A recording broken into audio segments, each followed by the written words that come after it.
Hello and welcome to this week's vlog.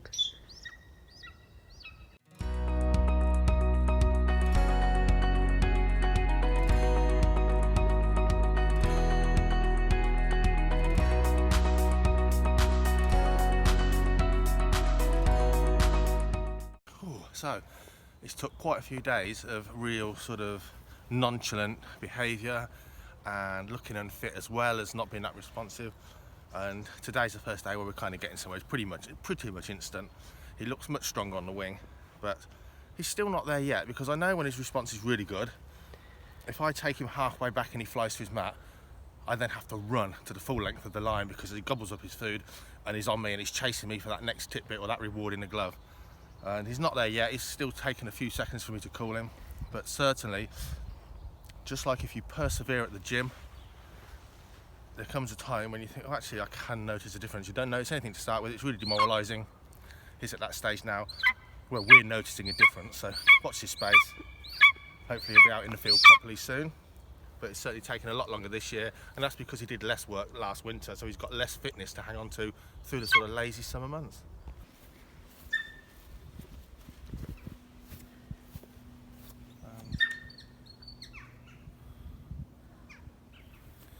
So, looking around at all the things that need doing.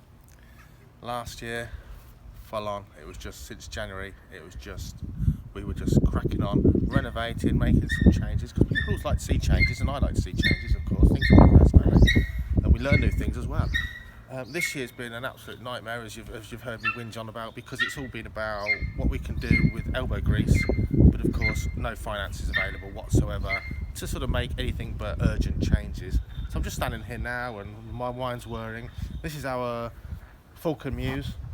We house up to 5 falcons in there, and I think what we're going to do ASAP before the spring, hopefully, we're going to divide that up into 3 pods. Those birds will still be together, but they'll be in their own 3 pods there, and they always get morning sunshine in there, and they'll have an opportunity to jump forward onto another perch as well. It's a bit more personal and private for them. Times like this, it's really important that we've got indoor housing, because bird flu's around. We can't put our tethered birds out or out to weather to get sun and micromanage their lives. So for sure, their indoor housing becomes more and more important, because they have to spend more time there while bird flu hits. And realistically, bird flu is going to be here every winter. It comes over here from the continent with migratory birds, so there's nothing we can do really in England to stop it coming. So it's always going to be a problem at this time of year.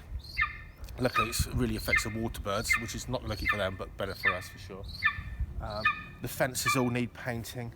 If you look at this mews area here, the roof's still holding out, but it's looking tatty and it's ancient. It's still doing its job actually, but of course it does need re-roofing.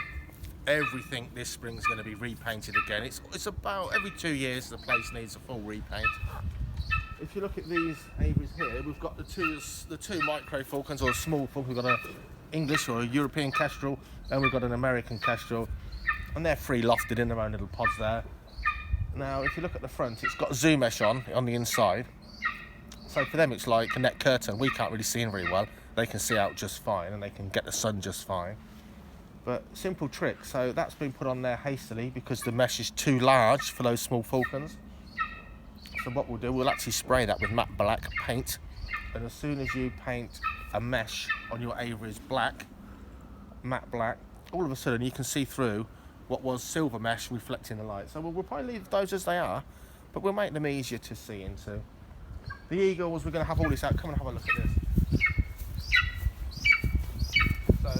So the 2 bigger eagles, their indoor mews are there. Obviously it all needs whitewashing again, and that's about every 2 years as well.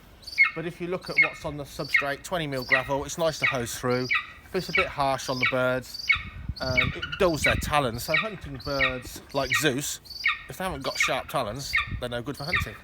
And so we're going to have all that out, and we're going to fill that with 10mm pea gravel, which is still good to hose through. You can disinfect it, unlike the sand, but it's a much softer base if you put it in there deep enough.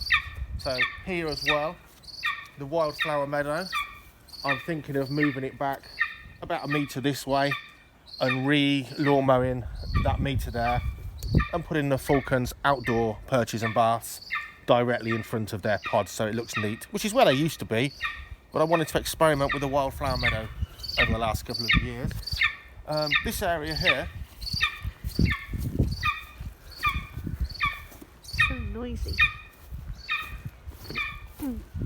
when this area used to be full of about 10 falcons on their blocks, when the previous owner, Mike, who set the place up, was sort of growing young falcons on as part of his breeding project. But we don't have birds here now like that, because we just have the birds here that we can fly daily for you guys and for us.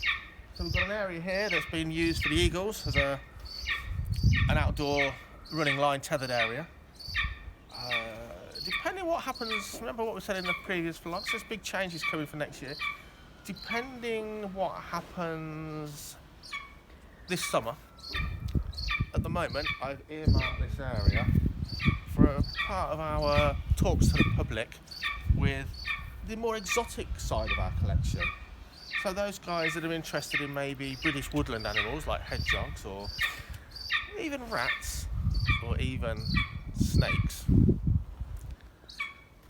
Might be a little bit of a show arena here, so we'll come back to that. So this bit, I'm not going to do anything else with that yet. A lot of our aviaries are roofed in, and we might well roof other ones in over the coming months. Fully can close our roofs.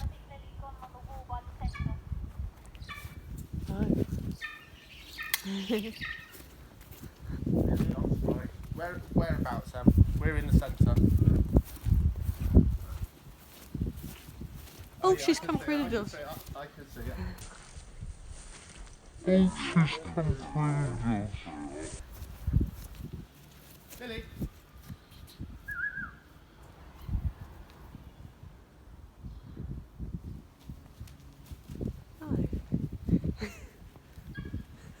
I've got her here, I'd say call it and I'll put her away. Okay then, we'll be back in a second. Nice one.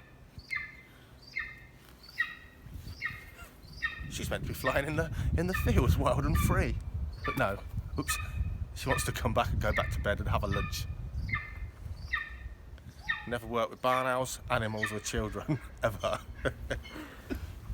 Well, owls stopped play, which kind of, yeah, that ruined the flow of telling you what we're up to. But right now we decided to start on this bit here. We're going to move some of these plants back about a couple of feet, maybe a metre, and mow that area for outdoor weathering space for the falcons. Have a look at this. Bearing in mind, it's, you know, a few days before Christmas really, isn't it? We've got ladybirds, we've got flies, all manner of insect life, because after that cold snap, it's now gone really mild. We've had a 24-hour period of solid rain. Yesterday was a mixture of sunshine and rain, but from sort of daytime temperatures of 2 degrees to around 8 degrees. And there's a little bit of heat, not a lot, but there's a little bit of heat on there. So insects that should be hibernating are actually being sort of forced, I guess, into activity. This morning, there was 2 birds singing a dawn chorus. Now, it's not many, but just that trigger of a cold snap, hard cold snap, by a mild spell of sunshine, it's confusing stuff. There's frogs in ponds thinking about breeding right now. Who knows? You're probably going to tell me that in the UK somewhere you've got frogs spawning in your pond. It wouldn't surprise me at all. It's all a bit strange, and it's happened in one lifetime, my lifetime already. I've seen the winters change from winters which are cold and snowy and frosty and icy to invariably the last several years now, actually, most of them, not all, they've been our wet season in the UK. They've just rain and wind, that's the winter, and usually above freezing by day and by night for most of the winter.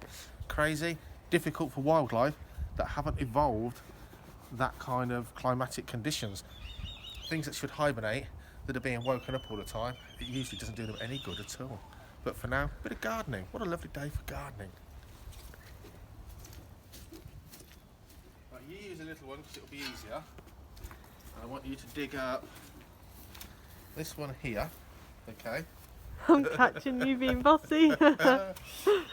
Dig in about this close to it here, and you try to dig down and get its roots out. So dig out a square, that'll do. And we're going to move them back a bit. I'm going to move these guys here.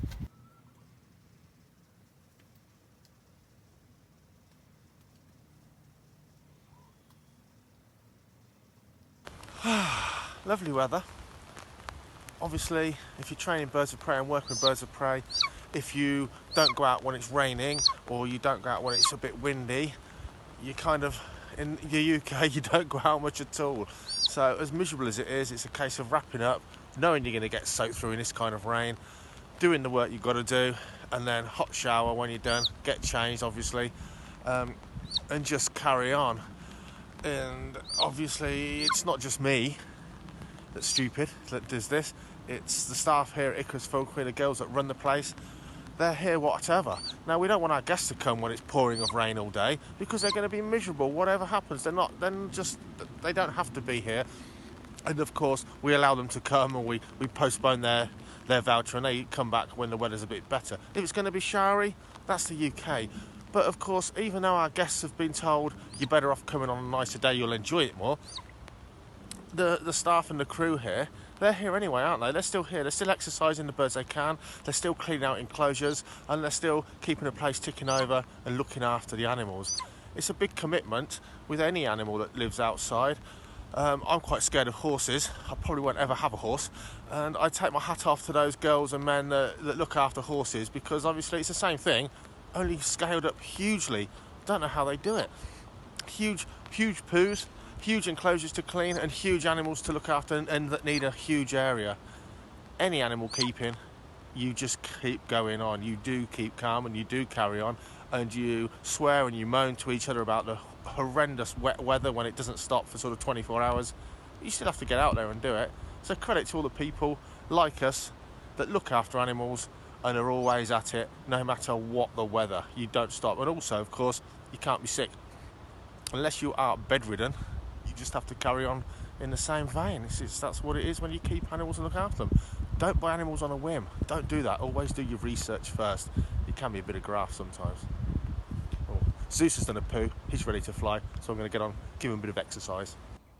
Now, I hope you've enjoyed the vlog so far. And you can see behind me we've got some guests in. We're running just a few days before Christmas, and then technically we shut January and February. Gives our staff a break, and it means people aren't coming in the two coldest months of the year. But of course, Christmas is coming, and there's a lot of people like me, yes, most of you are men, that haven't sorted your Christmas presents out yet, because we're kind of always busy doing other things, and wives are so much better at that sort of thing for sure. Our Experience Day vouchers are second to none. We've got the best setting here at Holdenby House and the grounds around the house to fly our birds in with you guys. An Experience Day here at Icarus Falconry really does make an absolutely wonderful, unforgettable memory and gift for sure. Check out the website, hopefully it's down there below, and we'll put a link below as well, a link in the description. And realistically, this is an unashamed plug, and why not? It's been a tough year, 2020. We're still here. We've got through, really because of everyone involved on the estate, and obviously the staff here especially, that have really helped out in tough times. You know, we've had no financial help this year at all, but we're still here, and of course a lot of it is thanks to you guys, our Experience Day guests. Check out the website, and also, once I've stopped waffling on, check out our promo video. It's a couple of years old now, but I still love it. Check it out. It will give you a taste of the sort of day you're going to have with us here, or half day with us here at Icarus Falconry, flying birds of prey, wild and free. That's the most amazing thing, and that's why we fly birds of prey. They're free, and they work with us, and they work with you as well. Check out the video. I hope you like it.